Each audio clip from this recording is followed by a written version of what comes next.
Norse in Wonderland, when nothing's as it seems. Norse in Wonderland, the truth will haunt your dreams. Norse in Wonderland, when nothing's as it seems. Norse in Wonderland, the truth will haunt your dreams.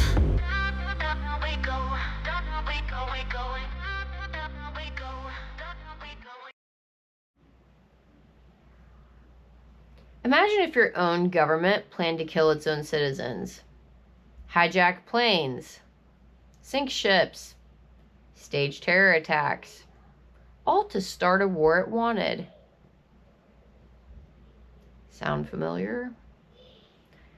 Welcome back to Norse in Wonderland, where we chase the rabbit down the darkest tunnels of truth. In today's episode, we're uncovering Operation Northwoods, a real, declassified false flag plan from the early 1960s that proposed sacrificing innocent Americans to justify an invasion of Cuba. When I first read the Northwoods memo, it gutted me. It proved that deception at the highest levels isn't just a theory, it's documented. And it forced me to reevaluate how much of history we've actually been allowed to see. This applies to other, similar, more recent things that have actually transpired. But we'll focus on Northwoods for this episode. So let me get this straight. The plan was to blow up planes full of Americans and blame Cuba? I guess terrorism is fine as long as the return address says Pentagon. God, I can't.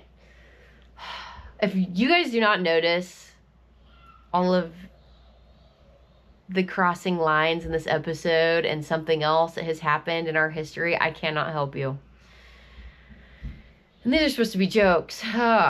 Imagine being so committed to a false flag that you're pitching it like Shark Tank. So here's the deal. We kill a few of our own people, but it's for freedom. Operation Northwoods proves one thing. Conspiracy theorists don't have trust issues. They have documentation. In 1962, during the peak of Cold War tensions, the U.S. military drafted one of the most disturbing proposals in American history. Operation Northwoods was authored by the Department of Defense and the Joint Chiefs of Staff under the leadership of General Lyman Lemnitzer. My God. The proposal was presented to Secretary of Defense Robert McNamara and ultimately President John F. Kennedy. The objective, to manufacture public support for a full-scale invasion of Cuba and the removal of Fidel Castro. And the method, a series of fake terrorist attacks designed to look like Cuban aggression. Whoa, where have we seen this? The documents spell out specific and horrifying tactics that were seriously proposed by U.S. military leadership. These included staging terrorist attacks on U.S. cities and blaming Cuba, sinking a U.S. ship near Cuban waters and claiming it was an attack, a tactic eerily reminiscent of the USS Maine incident in 1898. Hijacking civilian aircraft, replacing them mid-air with drones, and crashing them, then pinning the act on Cuba. Bombing military bases, including Guantanamo Bay, and planting evidence to falsely implicate the Cuban government. Holding fake funerals for fake victims, complete with staged media coverage to manufacture national grief and outrage.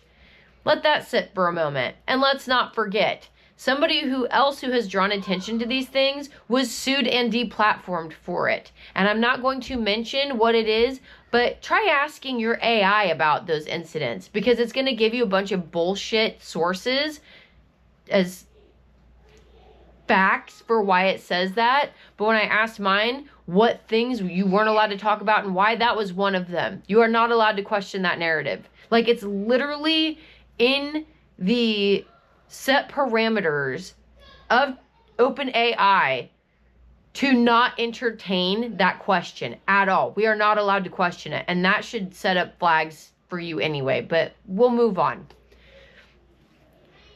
Let that sit for a moment. Your own government proposing to kill innocent Americans so it could start a war. What does it say about a system when its leaders are willing to sacrifice the very people they're sworn to protect just to justify a military objective?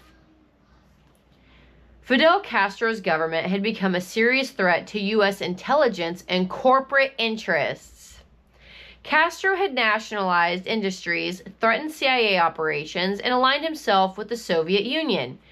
With the Cold War in full swing, the idea of Soviet nuclear missiles just 90 miles off the Florida coast triggered intense fear and urgency within the U.S. government.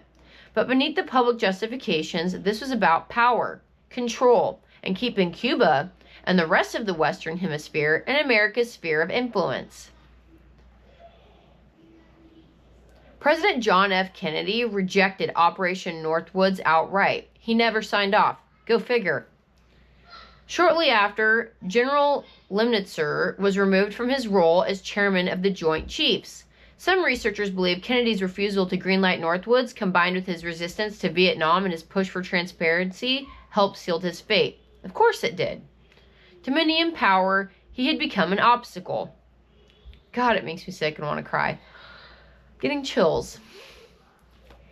Operation Northwoods remained hidden from the public for over 3 decades. In 1997, it was declassified by the JFK Assassination Records Review Board. Soon after, it was published in National Security Archives and covered by ABC News in 2001, igniting public outrage. One line from the actual memo stands out. It is possible to create an incident which would demonstrate convincingly that a Cuban aircraft has attacked and shot down a chartered civilian airliner. That's not a conspiracy theory. That's from an actual government proposal. False flags didn't start or end with Operation Northwoods. Consider these. Reichstag fire, 1933, used by Hitler to consolidate Nazi power. Gulf of Tonkin incident, 1964, used to justify escalating the Vietnam War. September 11th, 2001, still widely debated. Did we witness another Northwoods-style operation approved this time? If Operation Northwoods had been approved, how would American history have changed? Can we ever fully trust official narratives surrounding acts of terror or war? How many operations like this might have been approved without public knowledge? And what would it take to stop them now? And I get it. I'm getting kind of emotional. But obviously, being like 10 years old when September 11th happened and watching that over and over and over again on the news, because of course they had to have it on a loop, it's pretty traumatic for a 10-year-old. And then to grow up later and join the Marines and deploy to Afghanistan as part of Operation Enduring Freedom, and to have had things happen that can't be undone and other things as a result, and just knowing that there's a high probability that it was literally all staged for corporate greed is very upsetting. And just think about all of the people just like me who died as a result. Small town people trying to do the right thing, getting tricked because of low socioeconomic status, and recruited to go be numbers, basically just sent to slaughter. Also, they can make more money off of war, because that's what it is. But let's wrap this up.